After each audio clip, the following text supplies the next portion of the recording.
and then making this whole activity of observation of planet Earth, sustainability, etc., reach a different level. So as you are all very much aware that humanity or human being has always been trying to understand nature. And how is he trying to do? He is trying to explore this world through the best remote sensor available for in the world. You know which is the best remote sensor in the world? No, eye is only a sensor. Best remote sensor, total, in totality, a remote sensing system. Anybody wants to take a guess and tell me? You have got one part of it. Eye you have said as a sensor. Thank you. Yeah. Human beings themselves are the best remote sensors because if you look at them, what all they have, they are endowed with 5 sensors for looking at what is happening around them. So they can take sensory inputs. Then they have a platform which can take the sensors around. So that platform actually operates with your legs. Legs are one of the actuators you have. So when you want to see something very fine, you go close to the object. When you want to see something in a big picture, you go far away from that. For taking you to different places, you have your own legs available for you to move around. Then you have more than anything else, an asli intelligence which is within you, which is far superior to any other processor that humans have built so far. That means what human being himself, if you look at, he has sensors with him, actuators, a controller, which is highly powerful. Now if you look at that, each of the sensors we have some design limits. Can you think of eye as a sensor? What are the limitations of eye as a sensor? Can it see all the wavelength electromagnetic radiation? No. So it's seeing a very small fraction of electromagnetic radiation. I'm sure every one of you know that it can observe only between 400 to 700 nanometers. But then what did humans do? Are they confined to only this wavelength today? No. So what all have they done? They realized there were other life forms which were capable of looking at what is happening in nature beyond visible light. Can you think of any example? Any life form which looks at nature in a wavelength other than visible light? Yeah. Anything else? Yes. Anything else? Yeah, I'm sure. And you also know there are other animals which can do the task of sensing things. You have heard of bats, whales. So now you see what humans did. What they could not do with their eyes, they realized that there were other life forms which were doing that. So they started building those sensors.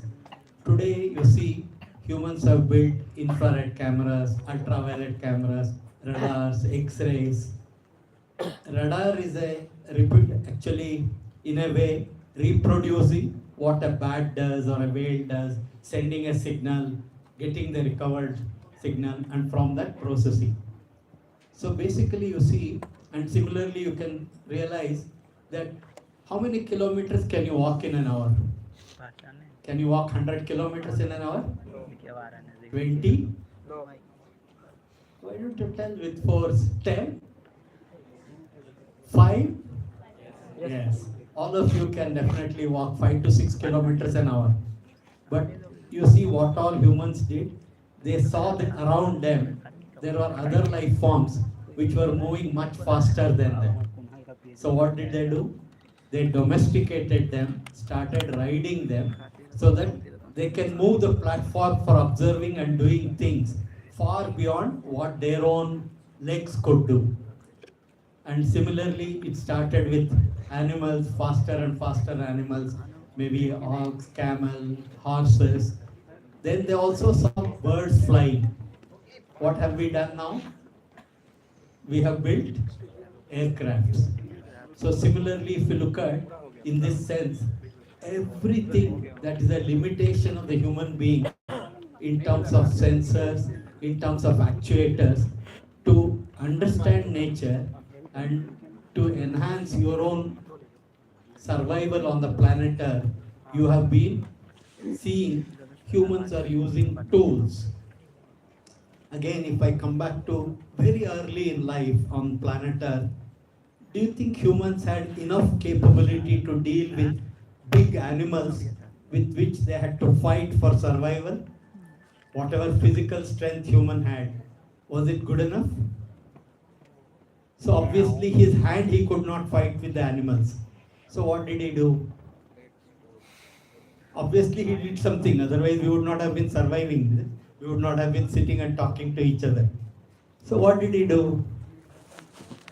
Yeah, even before what was the simplest weapon he handled? Even before spear? Kalam. Even simplest thing.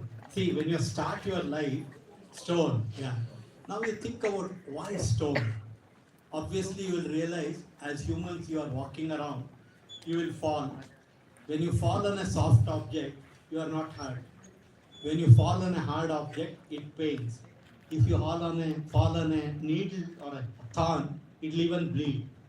So what did humans realize? Instead of fighting by only hands, if I start using any of these as a tool, I can impact on the animal and then gain ascendancy. Then the question started. You took a stick, started fighting from a distance, and converted that stick into bow and arrow, so you could still fight from a distance. So basically, if you realize what I'm trying to impress upon you is, every human being is a highly evolved system, a system consisting of sensors, actuators. We all have, how many sensors we are endowed with? 5. Five Jnanendriyas. I'm sure if I ask, everybody will be able to tell me. But we are also endowed with five Karmendriyas. These are actuators which we use for our external work. Now, if you think of a robot, any robot we design, including satellite, etc., or what we landed on Moon, the Pragyan rover and Vikram lander, they are all robotic systems. In these systems, what we have built, because we want to explore Moon, when we want to explore Moon, obviously the gadget which we have put there should be able to observe what is happening around, pick up that information and pass on that information, not only at one place but also at multiple places. So we have built some sensors for taking inputs, actuators for taking it around. Now can you think of what are the actuators we have built on our rover? Got it, got it. Wheels, correct. With wheel it can move around. Similarly, anything else? Any actuator that can do some activity. We also drilled some arms. So obviously you will realize actuators are those features which are present in the robot which will help it do the job. So now there is a controller needed, obviously. Sensor, it takes inputs and then it has to give commands to the actuator. And we store all these commands in one memory. So my robot basically has 4 basic elements: sensors for taking inputs, actuators for doing function, controller for doing the job of taking sensory input and then giving commands, instructions for commands stored in one memory. Now obviously you will also realize whatever design you do has design limits. So you have designed a robotic arm for lifting some object. It has got some capability, maybe few kilograms we have designed. Now what do you think will happen if the robot tries to lift the object which is much heavier than what we have designed it for? No, not sensor, actuator now. Actuator is trying to lift it, but what it is lifting, object is much beyond its design limit. So what can happen? No, not memory. Now it is giving instruction. It is trying to lift. When it is lifting, this has a capability of lifting 5 kilograms. But as a robot, robot doesn't know what it is doing. It simply follows instruction. If the controller says move your arm 360 degrees, it will move, or 90 degrees. So it goes class lift. If the object is much heavier than what you have designed, what is likely to happen? Yeah, it might damage the robot. See, like in a house, you have a mixer. Many times when you are operating the mixer has a loading condition. How much you can load. The manual says don't go beyond a mark. But many times what we do, we want more things to be done in one go. Why do it multiple times? We overload. When we overload, the motor can burn out. If the motor burns out, then you have a problem, you have to repair. So same way here also, if the design is not adequate for lifting, the system could get damaged. So you will build a feature in the system which will find out whether what it is doing is within its design limit or not. So then what will happen? When it is trying to lift, it will realize that it is beyond its design capacity. But for that also we have to build some features. We should make the arm know by some strain gauge, some sensors, etc., etc. But some mechanism is built into the robot which will tell what it is doing is within its design capability or not. So these we call fail safe. That means when it is going beyond its design limit, instead of trying to do that action and damage itself, if it damages, you have the task of repairing. That means a lot of expenditure. For us, the problem is if it happens on moon, if it fails, we have to rebuild and send it. That means it's a huge task. So we need to find out how we can overcome. So one of the things we have done is build a feature in the system which will make it realize with features like fail safe.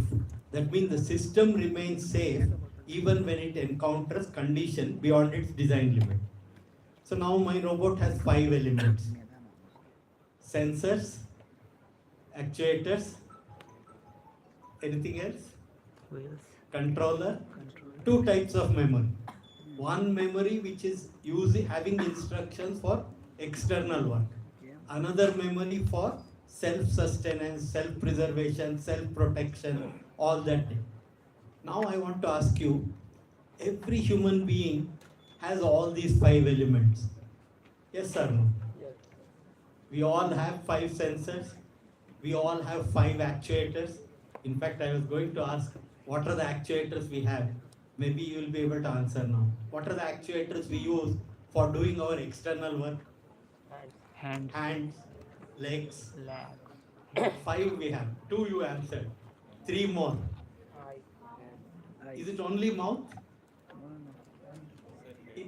No, teeth, they are all input. No, I am now asking your external activities.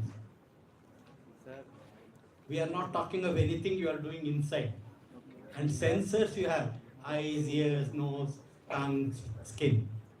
Now the actuators are the things which you are using for your external activity.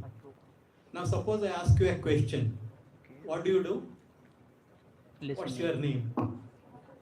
How did you do? You spoke, isn't it?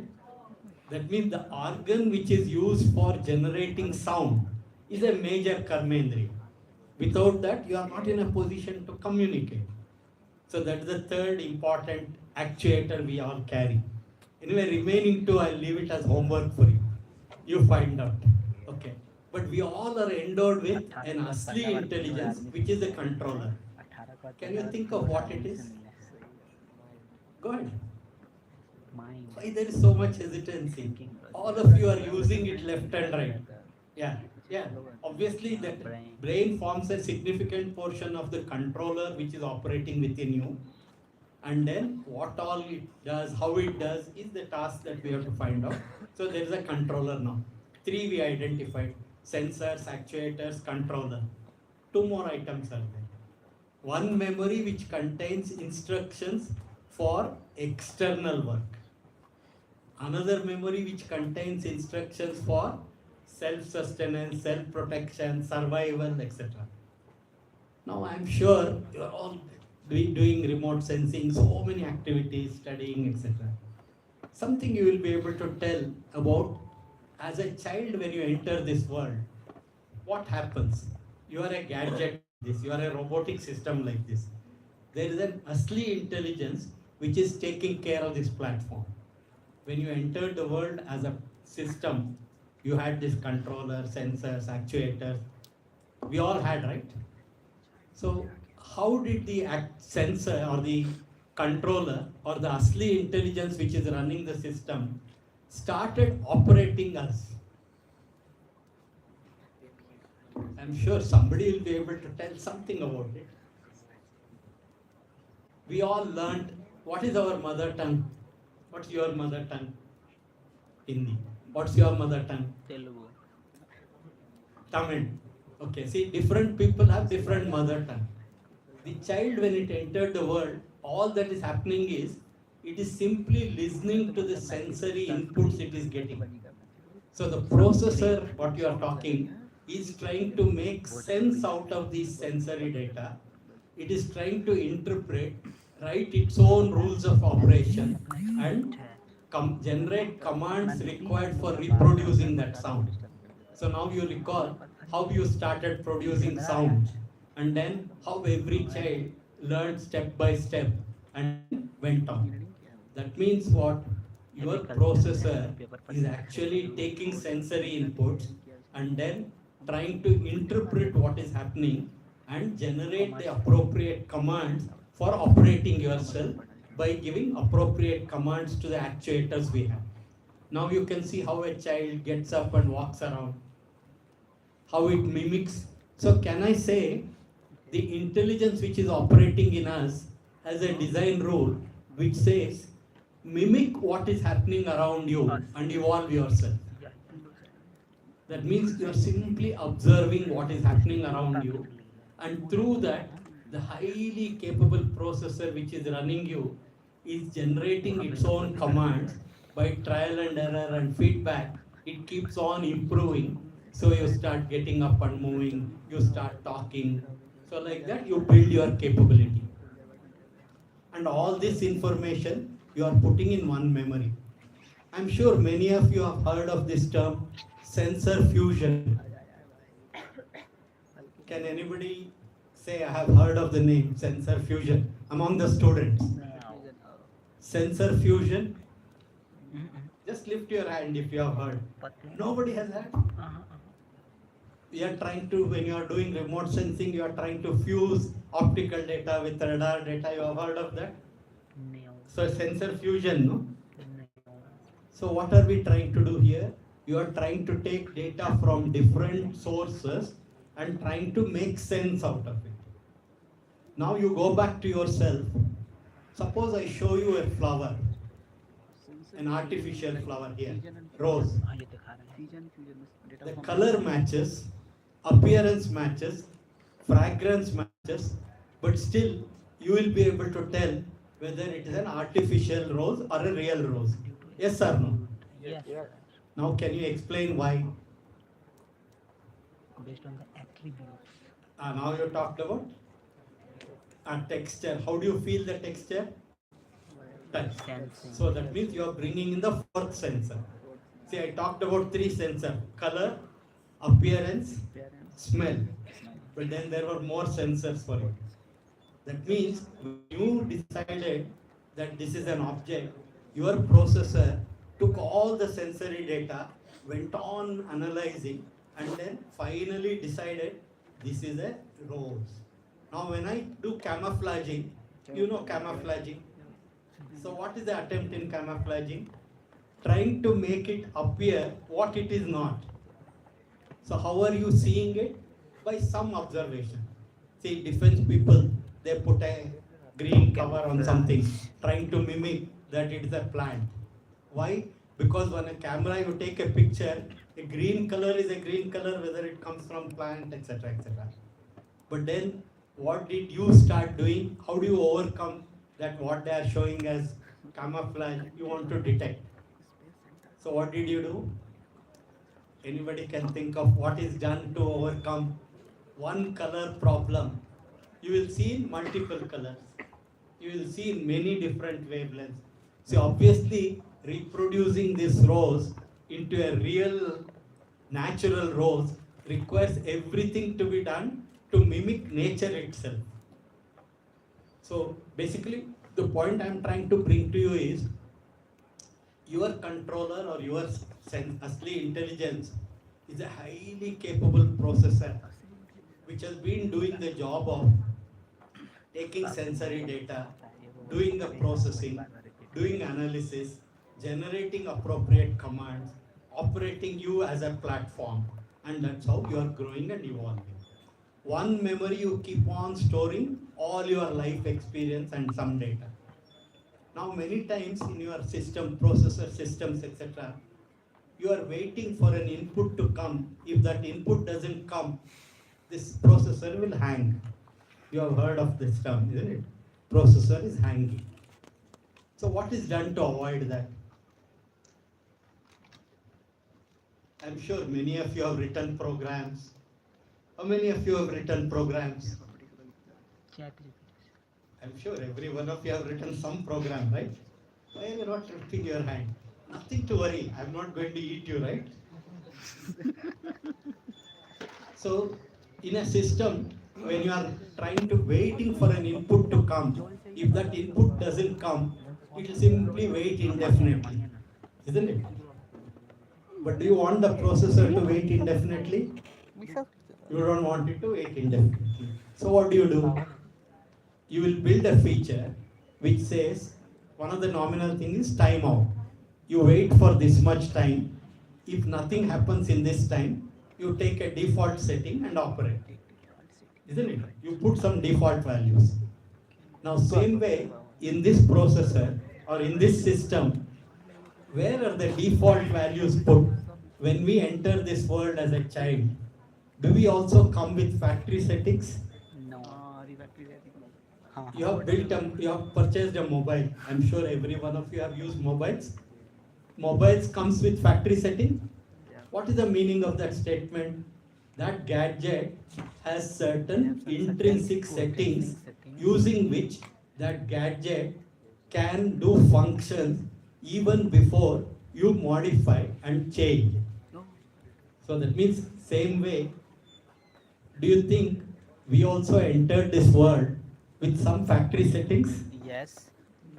Now you think about it. When we were born, we were crying. Crying means what? We are generating sound. Sound has to be generated means the voice generation system has to be given some commands.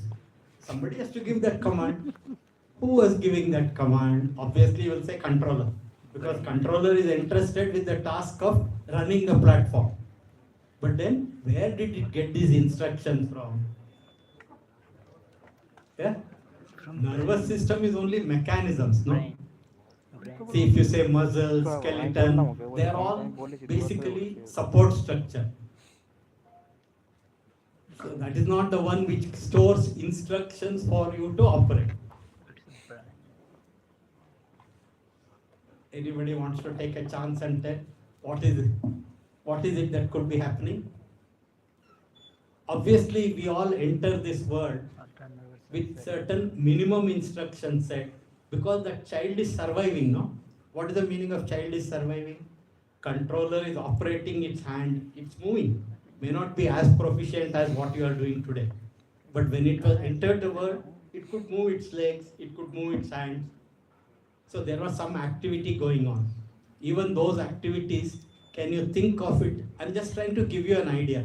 Don't take what I'm trying to tell as all gospel or anything like that. I'm trying to make you think. I'm trying to make you think as a system.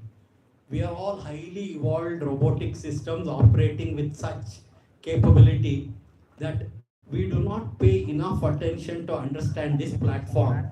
So because of which we run into so much of difficulty throughout life. But that's where what I'm trying to bring to your awareness is, probably we enter the world with some factory settings. That means by the very process of birth, certain instructions are available which could be used by the controller that is running us and then operating. And then this controller has one beautiful design driver which says, mimic what is happening and evolve yourself. Another thing it has, protect this life at any cost. So now you try and catch an insect. Does the insect easily come to your hand? So can we say the intelligence which is running that insect also has a design rule which says within the limitations of your actuators and your capability, protect yourself. So it is trying to fly away from you, or sometimes it releases some specific material so that your hand becomes slimy, it sleeps ill and all that. That means every life form has a design rule operating its intelligence which says protect this life at any cost. So like this, now my idea of bringing all this to you is, see, we learn so many things, we study, etc., etc. But if you are the explorer of this universe, do you agree you are all explorers of this universe? So if you are the explorers of this universe, what tools you have for exploring, what is it that is available with you 24/7? This gadget is available to us 24/7, isn't it? But why is it that we do not pay enough attention to understand how this system operates? Now, if you think, if you understand how a system operates, will you be able to do better? I'll give you an example. I'll give a gift, electronic gadget, gift to you. You open the box. Normally what happens? There is a user's manual in the box. But what I have done, I have removed the user's manual. I have given you the box. And after a few months, I ask you a question. Madam, can you tell me whether you are able to use this gadget for all the features it has got with maximum efficiency? क्या कहेंगे आप? कर पाएंगे? No. कर पाएंगे या नहीं कर पाएंगे? Why? Because by trial and error we would have found out something. But normally what happens? What works for us, for that we will stick. All other things we don't even try to find out. Same thing is true even in your mobile. How many of you have actually explored all the features present in the mobile? And how many of you have found out how the mobile is actually manipulating you? What all it is doing? Do you also know the mobile, even when it is off, it is spying on you? I'm only using a triggering word, spying on you, but the mobile is actually listening to you. Why? How can it do? You have turned it off. How can the mobile do that? But even when it is off, it is keeping time. Some things are running in the background, because when you turn on, it shows the correct time, no? How does it show the correct time if nothing is running inside? So there are some batteries operated internally, and there are a whole lot of processor. It has stored information. All that is happening, and it is using that even when you think you are not using some app. It is taking your data, transferring somewhere, all that it is doing. So you are not even trying to find out what all it does. Same way, if you look at yourself, if you do not understand yourself, will you be able to navigate your life better? This is only a question to you. Now, what I'm trying to tell you here is, see, I could have talked about something on space technology and then some sensor, what we are doing. We did NISA. Last year we launched a satellite called NISA. What is the speciality of this NISA? Exactly 50 years after one satellite we borrowed from America in 1975, which we used for demonstrating in our country that if you use space technology, we can rapidly provide broadcasting, communication, and weather monitoring activity from a geostationary platform. What is the speciality of geostationary platform? If you put a satellite at 36,000 kilometers, it can look at 1/3 of the globe continuously. You can do line of sight observation for communication. You can pick up data every few seconds, few minutes. Then you can do a lot of remote sensing. Like that I can go on telling. But that you can get in many other sources also. But what many of us do not do is, we do not appreciate the gadget that you have, the system which is actually provided to you, and how you are using it. I'll try to give you two examples and close it, because otherwise this kind of narrative can go on eternally. I'm sure every one of them have their time limit. But I want to give you just two examples to make the point very clear. I'm sure all of you have traveled on a plane. Even if you have not traveled, you know that a pilot is sitting in the aircraft. Even if the pilot does not do anything, plane will go from place A to place B. Yes? Yes. What is the mechanism? By what mechanism plane can do without pilot doing anything? Autopilot. Autopilot, fantastic. So autopilot is a mechanism. Now can you tell me what is an autopilot as a system? There are some in It previous is inbuilt something information. operating on the plane. Now plane also has some sensors to tell at what height it is going, what speed it is going, what is the atmosphere, etc. etc. So it has sensors. It also has actuators, engine, rudder, flaps, control surfaces. It also has a processor, and it also has a memory. Now using these four things, somebody has designed an autopilot which enables the plane to take sensory data, go from place A to place B by giving appropriate commands to its engine, brake, rudder, etc. and taking feedback, keep doing things. So this is a complete autopilot system. Now I come back to again humans. I'm sure if I ask a question, how many of you know cycling? Please lift your hand. Cycling. Very good. How many of you know driving? Okay, quite a few of them. Now suppose I ask a question.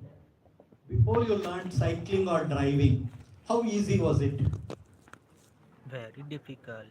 Very difficult. You fell many times, etc. But then, can I say now, after you learned cycling or driving, it is operating like an autopilot within you? No. Because you will realize when you are riding the cycle from school or college to home, you will be actually riding, but you will be thinking, what is there at home for me? What snacks is there? Who is waiting for me? Like that. So now you will realize that some activities can become autopilot mode of operation within you. The muscle memory. Now what are the features that it is using? Muscle Your memory. sensors, your actuators, processor, and a memory where you have perfected this whole process of gathering information and then operating yourself. Correct? Yeah. So now you see how many of your activities on a daily routine goes in autopilot mode, you can think about. Then you can also think about who is the pilot in you, that also you can think about. And beyond all this, three important things I want to impress upon you is, the intelligence which is running this platform is all the time trying to overcome the limitations of what it has got. Like I said, eyes. Eyes could see only 400 to 700 nanometers. Today humans have built huge number of systems beyond that. Walk, your movement, you have built lot of gadgets to take you now, to take you to from here to moon. By 2040, we are going to carry Indians to moon and land them. Any of you want to go in that? Yes, sir. Anyway, Yes. very good. At least your hands are raised. So that means you are going beyond Earth. Zameen kar dena. And then if you see what it is showing, human tendency is to observe nature, mimic nature, and then using some simple tools, what is observable, understand the concept and keep moving ahead. Today it started with simple. Now physical labor, today you see how he started using the mechanical advantages, pulley, fulcrum, and then whole lot of things. Today you have built huge machines which can actually do the job of hundreds of people. Then after we started building machines which are reducing our physical labor, what did humans start thinking of doing? Building intelligence in those machines. So now for building this intelligence, what are we trying to mimic? For the rest of the thing, we were trying to mimic what is present in other life forms and then machines we built. Now can you tell me what is it that humans are trying to mimic and give me the example of what we are trying to do for building intelligence into machines? Artificial intelligence. Yeah, conscience instead of conscience, you can talk of the intelligence itself. The way intelligence is operating in life form and particularly humans, we are trying to mimic that in AI. Yeah, yes. So now you see all the talk about AI becoming more powerful, etc., etc. Definitely it will be, because today you have seen machines can do hundreds of people's jobs, so it is more powerful than a man. But similarly, AI also can do many things more powerful than what a human mind does. But still, I want to leave that thought to you. If we are trying to mimic your intelligence and create that, up to what point one can go? Now, it is here where you all have an opportunity. See, nature is always showing us something which we are not capable of doing. So I'll leave this talk with one last example. See, as designers, you have built so many things.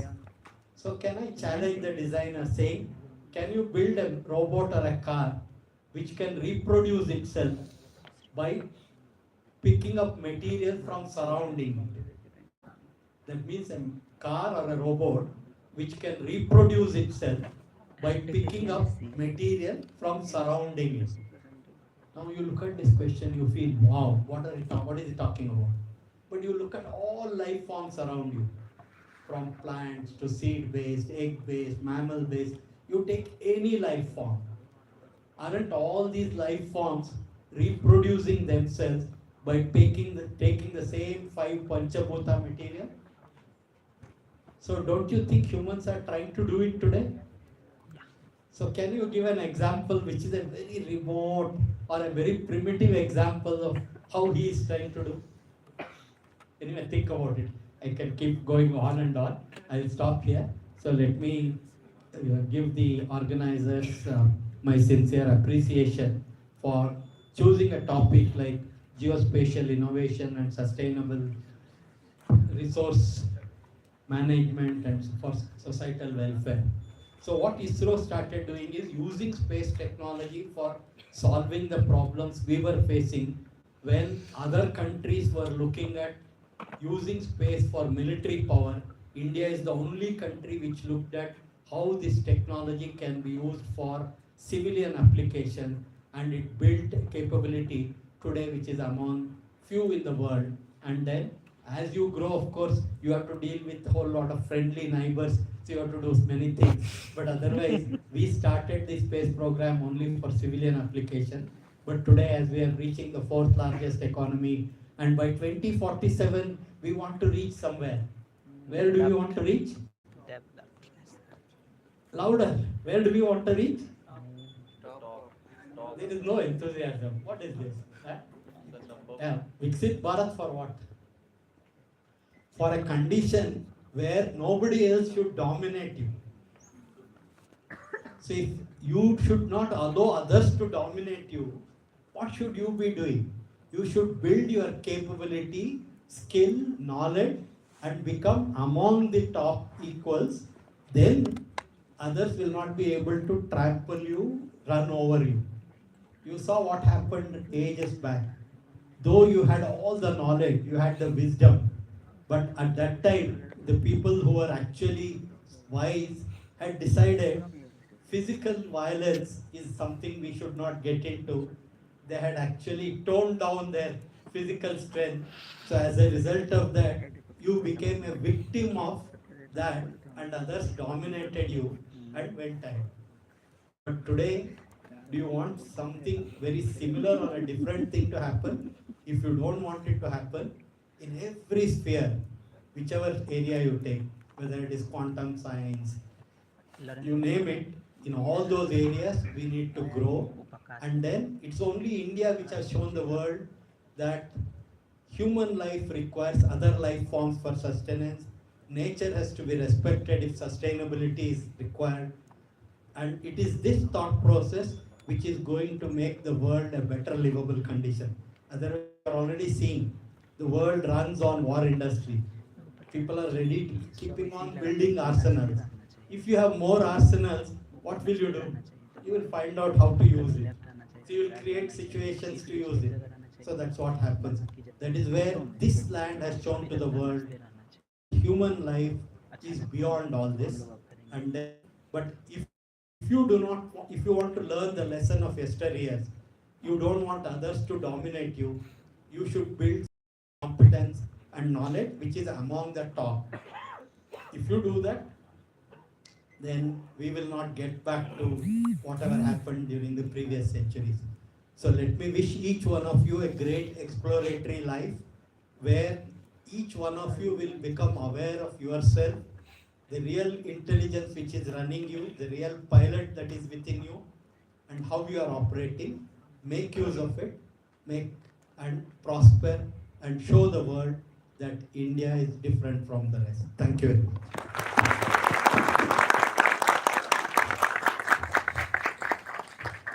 That is why we always say is that elders are a very important part of our life. Their presence, their experience teach us a lot. I am sure that you all must agree to me that for building any of the complicated things, the simplest knowledge is required. All what Sir did here was teaching us the life lesson, the basic grounds. Now, it will be very injustice for me if I don't introduce him to all of you. Just few words about him. Shree Kiran Kumar Sir, Chairman, Physical Research Laboratory, Management Council, and members.